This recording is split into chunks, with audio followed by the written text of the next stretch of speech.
क्या ये धचका है हुकूमत के लिए? क्योंकि आप हमेशा ये कहते रहे हैं कि मनी लॉन्डर यहाँ से होकर के बरतानिया गई है और वहाँ से फिर वापस आई है, तो अगर बरतानिया की नेशनल क्राइम एजेंसी ने ये इंक्वायरी ख़त्म की है तो उसके बाद कुछ रह गया इस केस में?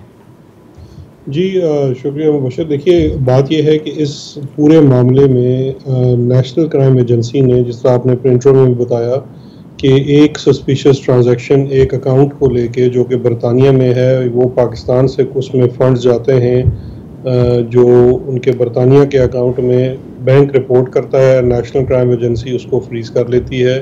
उनके पास एक सिविल इख्तियार है एसेट फ्रीजिंग ऑर्डर का, जिसमें वो एसेट्स को फ्रीज करते हैं ऑन सस्पिशन। उसमें मनी लॉन्ड्रिंग भी हो सकती है, कोई और जुर्म भी हो सकता है।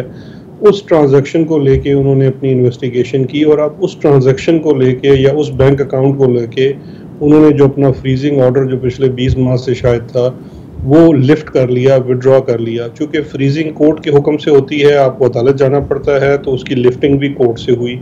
जब ये लिफ्टिंग होती है तो उसका एक बेसिक कॉन्सेप्ट भी ये है कि लेट्स सपोज अगर ये बरतानिया की हुकूमत ये पैसे लिफ्ट ना करती तो फिर क्या होता? अगर लिफ्ट ना करती तो फिर ये एसेट फ्रीजिंग जो उसका कानून है उसके तहत ये बरतानिया के बहक़ सरकार पैसे जब्त हो जाते।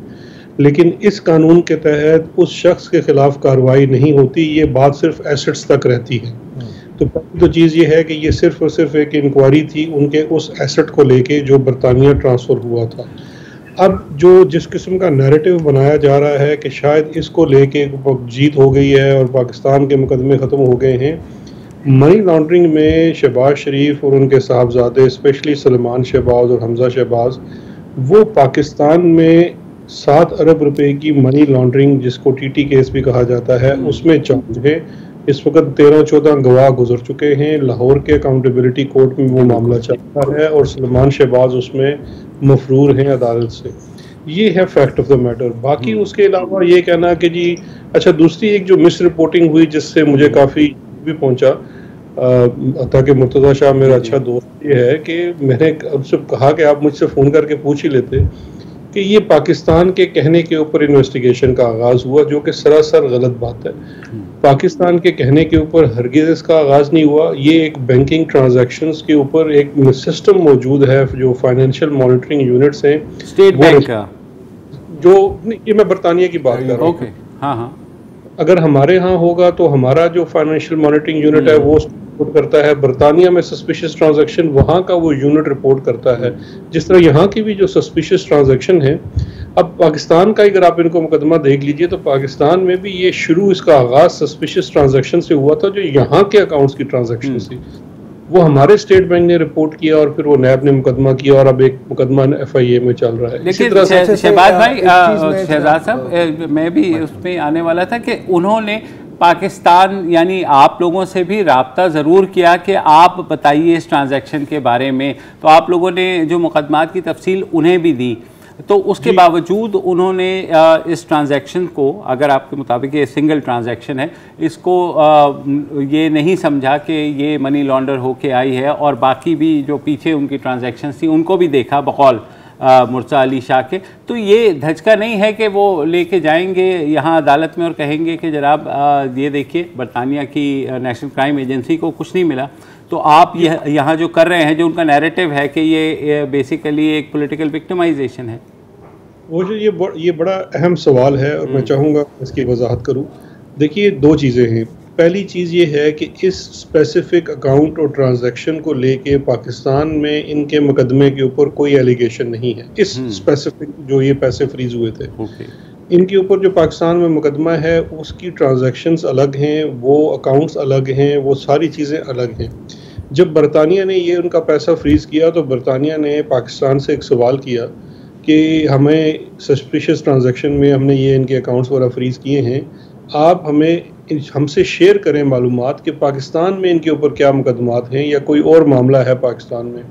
तो वो जो हमारा एक स्टैंडर्ड प्रोसीजर होता है कि जिसमें हमने उनके साथ पाकिस्तान में इनके ऊपर जितने मुकदमात अदालतों में मौजूद थे उनकी इंफॉर्मेशन शेयर की, जो इन्वेस्टिगेशन अंडर प्रोसेस थी वो इंफॉर्मेशन शेयर की, और कहा जी कि अगर इस तमाम मामले में कोई ताल्लुक आपको नज़र आता है इस स्पेसिफिक ट्रांजैक्शन का जो आप इन्वेस्टिगेट कर रहे हैं, तो फिर आप हमसे फर्दर सवाल कर सकते हैं।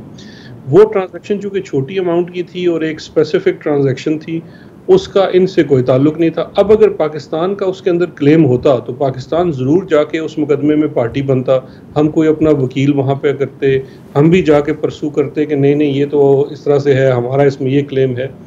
वो तो कोई ऐसा मामला ही नहीं था। और दूसरी चीज़ ये है मुबशर, जो सबसे इम्पॉर्टेंट है कि अगर कोई पॉलिटिकल परसिक्यूशन हमारे यहाँ मकफूज होता या हमारा मकसद होता, तो ये तकरीबन 2 साल के लगभग ये मामला चलता रहा। पूरे 2 साल में कभी मैंने अपनी किसी प्रेस कॉन्फ्रेंस के अंदर या किसी बात के अंदर या हुकूमत की तरफ से कभी ये जिक्र भी नहीं हुआ कि इनके एसेट्स मनी लॉन्ड्रिंग के शुबे में बरतानिया में फ्रीज़ हैं।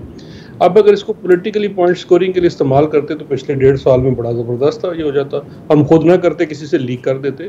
तो ये तो केसेस को बड़ा प्रोफेशनली डील किया जा रहा है। अच्छा जो शहजाद साहब, सॉरी आपकी बात काट रहा हूँ, मैं चाह रहा हूँ कि अब एक दफ़ा फिर इस चीज़ को क्लियर कर दें, क्योंकि जो इनिशियल रिपोर्ट आई थी मुर्तज़ा शाह की, उसमें ये कहा गया था, और आपने, मुझे पता है आपने अभी इसका जिक्र भी किया, मैं थोड़ा सा और स्पेसिफिकली पूछना चाह रहा हूँ कि 11 दिसंबर 2019 को एसेट रिकवरी यूनिट एक ख़त लिखती है टू द यूके गवर्नमेंट, जिसमें ज़ाहिर है ये कहा जाता है कि जी करप्शन के इल्ज़ामात हैं सुलेमान शहबाज और शहबाज शरीफ के अगेंस्ट, और ये भी कहा जाता है अकॉर्डिंग टू मुर्तज़ा शाह कि इसको फिर लिंक किया गया है कि जो यहाँ से जो पैसे करप्शन के प्रोसीड्स या चोरी किए गए, जो भी आप कहना चाहें, वो फिर लॉन्डर होकर यूके गया है। तो आपका कहना है कि ऐसा कोई खत लिखा ही नहीं गया?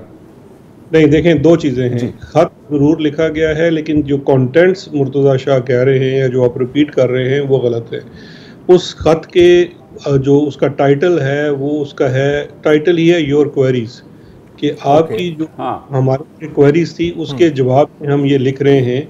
और नीचे पूरा जो ख़त है उसके अंदर वो 2 या 3 सफ़ात का ख़त है, और उसके अंदर सिर्फ जो बात मैंने आपसे आगाज़ में की है कि हमने उनसे शेयर किया है कि ये केसेस हैं, उस पूरे ख़त के अंदर मैंने आज मुर्तज़ा शाह को जियो न्यूज़ के ऊपर भी चैलेंज किया है, मुझे पूरे ख़त में कहीं ये दिखा दीजिए कि हम ये लिखा हो कि ये स्पेसिफिक ट्रांजैक्शन या ये अकाउंट या यहाँ पे ये पैसे पाकिस्तान से गए हैं, तो फिर आप मुझसे बात कीजिए। लेकिन हमने जो इन्फॉर्मेशन शेयर की है वो इन्फॉर्मेशन है रिगार्डिंग केसेस इन पाकिस्तान, और उनके अंदर क्या शवाहिद हैं हमने उनसे ये। और दूसरी बात है कि उस खत में भी कहीं हमने नहीं लिखा कि जिनके अकाउंट्स फ्रीज कर दिए जाएं या ये कर दिए जाएं। तो मतलब कि sorry, just to be clear, खत जो लिखा गया है वो नेशनल क्राइम अथॉरिटी या यूके अथॉरिटीज ने आपसे कुछ इंफॉर्मेशन मांगी थी and you replied to it.